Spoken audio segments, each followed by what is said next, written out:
So the phone that I have is a fairly old Galaxy S5.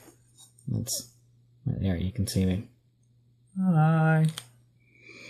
And the case for it, right here, doesn't work super well anymore, particularly from one orientation. You can see a little video of me demoing that little fact right there. And so to deal with that, I made myself one yesterday out of Kydex, which has a couple of nice features and a couple of problems, and I'm not 100% happy with it.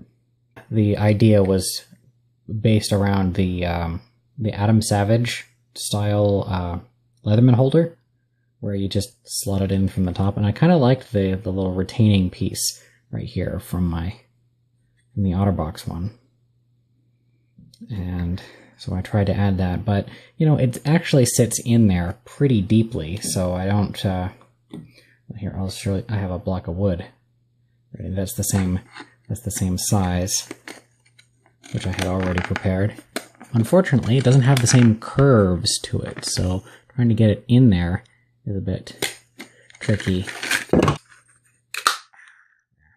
You can see that clicks in really solidly. It's much faster than that when I'm using the actual phone, but the edges make that a little harder. So it sits in there pretty deep, you can see. So I'm thinking that with regular wear, it's not really going to be that much of an issue to have it just loose in there. This one is more for like harder use applications. I can probably run in it if it were just this without the tab, and we're gonna test out a whole bunch of stuff like that. And anyway, I felt kind of bad for not making a video out of the previous case yesterday, but I just wanted to slap it together because I was always going to make two cases in the first place. Let's go over the problems that I have with this. One is that retaining piece. I'm getting rid of that. Another is I didn't take the edges off while it was square. When it was easy, I took it off. I took the edges off after I already had it complete, which was a bad idea. I like the two mounting points, and I designed those with a particular pair of pants in mind, because that is exactly the width of my belt loop when I'm wearing those pants. Obviously, they're heavy-duty pants. These are the right width, but that's way too deep. Most of the belts that I have are they're approximately this size as far as how wide they are. And that gets in there all right, and that holds nice and tight there. And I have the little recurve hook that I put there, so it won't, if it's against my body and everything, it's not going to come out super easily. It will retain itself all right.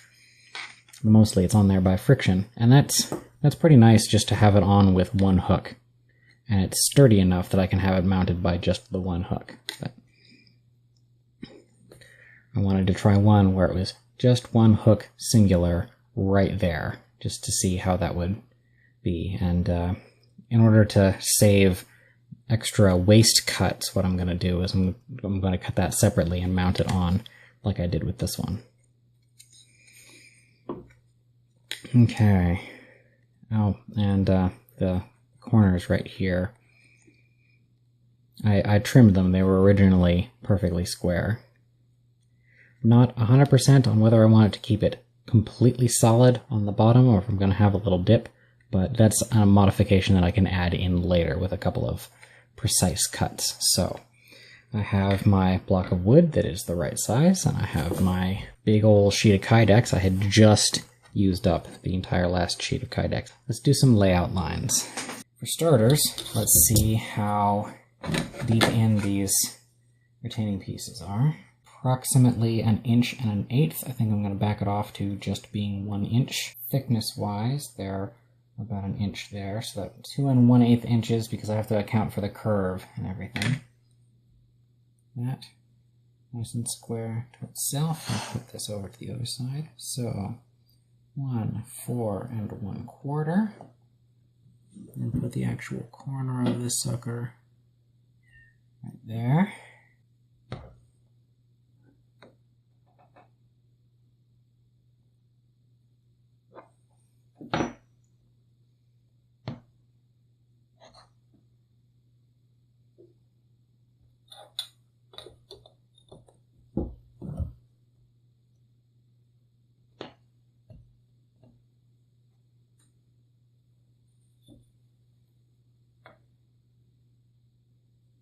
Okay, so our total depth is going to be about right there, and then a little bit extra. I'm going to put it at 4 1/4, 3/8.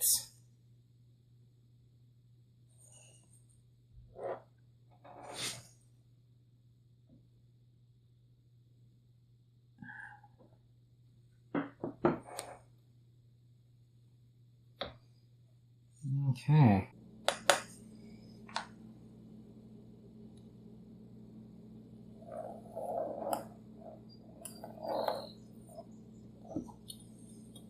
Okay, so we have a nice clean line right there, which you would be able to see if it were shinier. Yeah, let's get the shiny part. We have a nice clean line right there, and that's really all we need because it's the right depth. It's, if I get that right up to the line, it's the size of the phone block plus enough for the bottom for it to sit on, and a little bit of overhang right there to account for the bend that's going into it. Okay, now this is always an exciting part. Now that line that I cut is going to be nice and convenient to bend and then snap it on.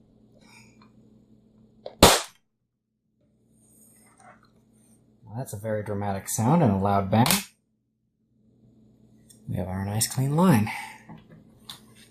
Or, you know, mostly clean. That's, I'm going to run my knife over that at, later on in this process, and some of the brake wandered a bit. That's kind of annoying. Oh well. I can always trim that out. In fact, I am actually going to trim that out. I'm going to trim that right now.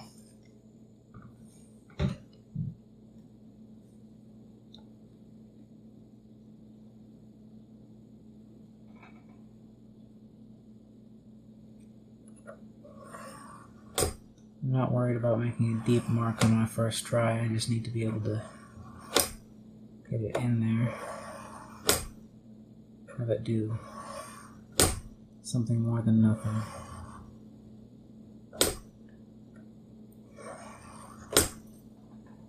There we go. That is enough for it to follow the track of itself pretty well there.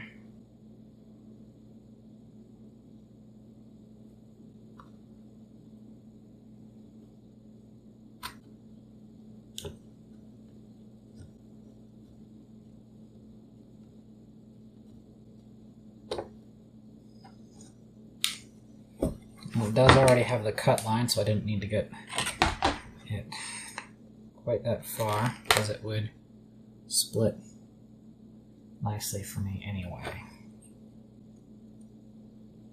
Now, if you're going to do something like this and don't want to go carving into your fingers like that, move your elbow to make the cut. Do not push so that it builds up force because your muscles are made of springs. Otherwise, the knife is gonna, as soon as it stops meeting resistance, it's gonna go flying. I like this better than sanding because sanding leaves free grit. Also, I hate sandpaper. Okay. There we go. And we left it mostly flat anyway. It's a little bit of a high spot. It's always a train. Bad day for recording.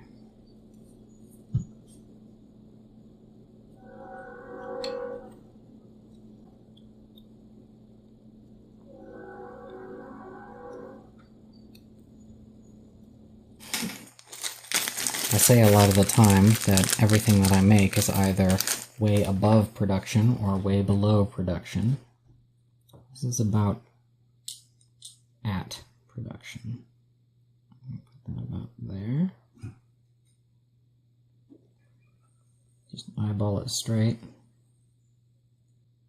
That's about how close they were to the end.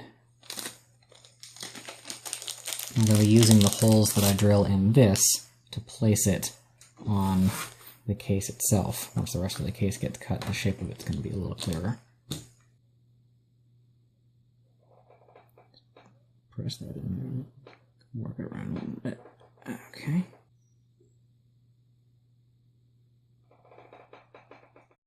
There we go. Now that's pretty much exactly 10.5. So 5 is half of 10, half of a half is a quarter. Make a little marking dot right there. Sorry about the camera shake. And I have a center line marked right there, which I am lining up. I'm going to mark the corners there. And the center dot.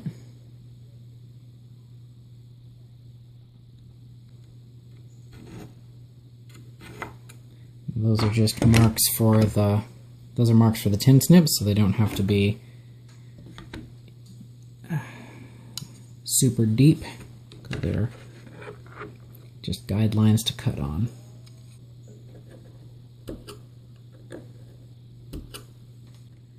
Because this is all going to be bent by hand anyway, so it's not going to be perfect, no matter what we do to it.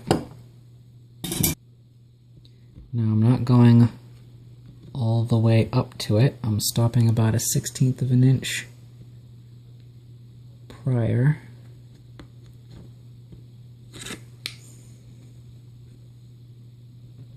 From both directions.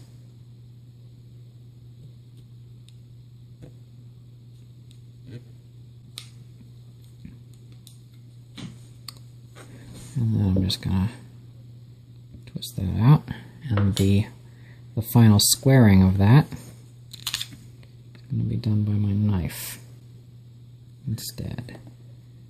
Just a little bit of pressure on the draw. Go from both directions. Just a little rocket back and forth. Nice and gentle, nice and easy, nice and square.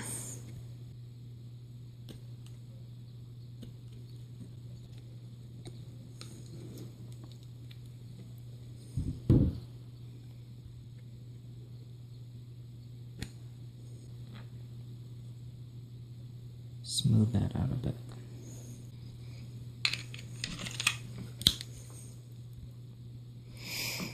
Okay, that looks good. That looks good. Okay, so here, that's going to be our bottom piece. These are going to wrap around and form my side end slots, and I'm going to drill in a spot right there. Because the case itself actually comes up a little bit on the path that I just traced my finger, that means that the rest of this is all scooped in a little, so it's not going to bump up into the rivets. Using the light to assist my work, checking it by feel. I don't need to take off that much material. Just enough to not cut yourself if you brush past it really fast. And actually, now that I think about it, all the corners should come off.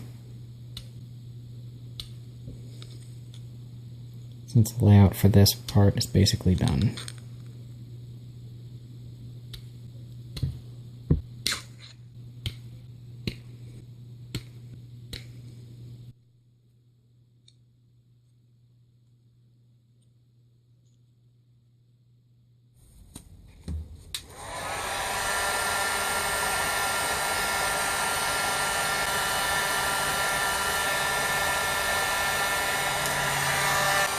This takes a couple tries.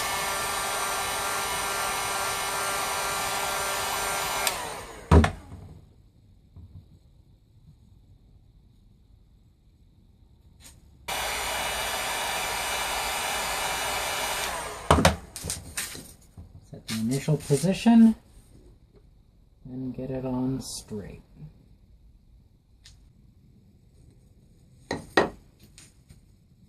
There we go.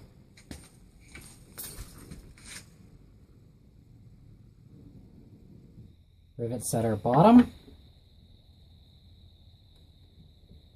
center bottom, rivet center top, mallet, not a hammer, tap it in place on top of the scrap wood, drive it home.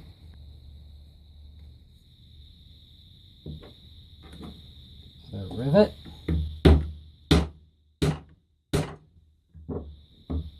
just to make absolutely sure.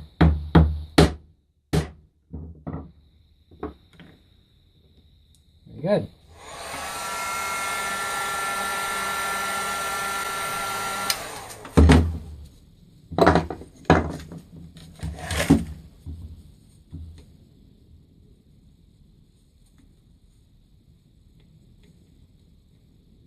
I'm wanting it flush and square with a little bit of a dip.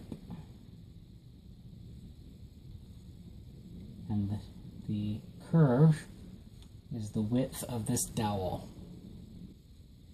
Relax that a little bit,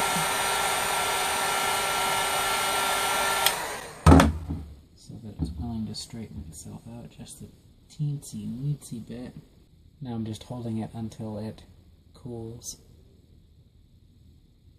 That's probably good. Okay, let's compare.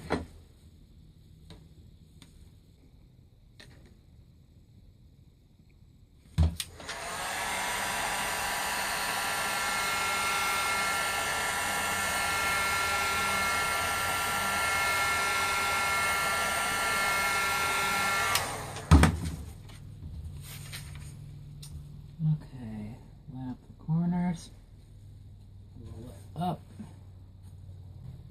Okay, now we'd have to wait for this to cool.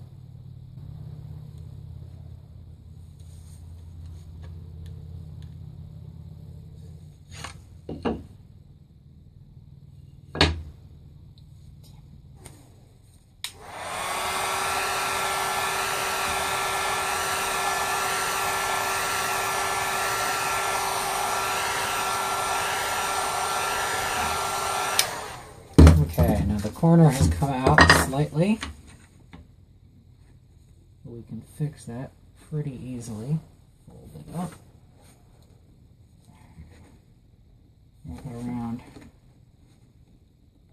And get it mostly square. Okay, we're going to correct... This isn't going to bend properly on the first try. We are going to correct it, though.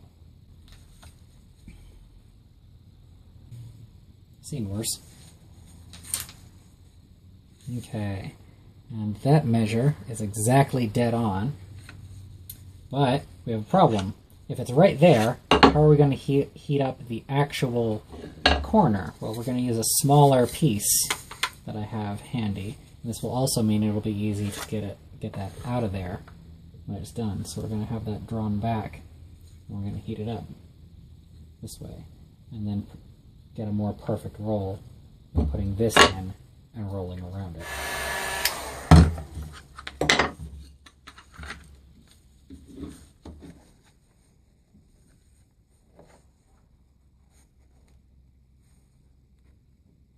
Okay, well, it wasn't going to curve all the way around, apparently. So we're doing this in sections. That's good.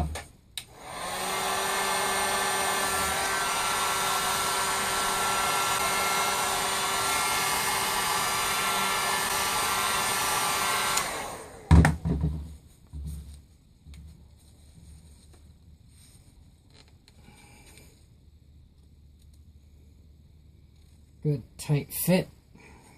There we go. So that side is nice and tight and square, and that side is all wonky. So what we're going to do is we're going to pull this out. We're going to heat this side back up, and then we're going to pop this back in and use that to perfect the square. A little heat on the outside.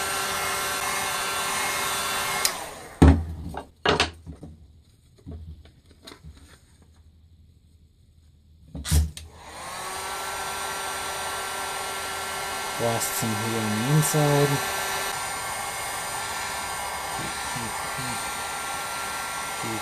Yeah, you see how fast that went? Okay. Let's get that more even and square. There we go. Much better. Okay. We have our finished product here. It fits very nicely. I'm going to have to shoot a little insert video to see how, to show you guys how it works, but it's very low profile. The only shiny parts are on the inside, so yeah, I like this. It feels very nice putting my phone in and taking it out of this. This is quite satisfying. I am in love with this design. Special thanks to Adam Savage for coming up with it in the first place. I assume that he invented it because that's the first place that I saw it. Yeah. That is my phone holster.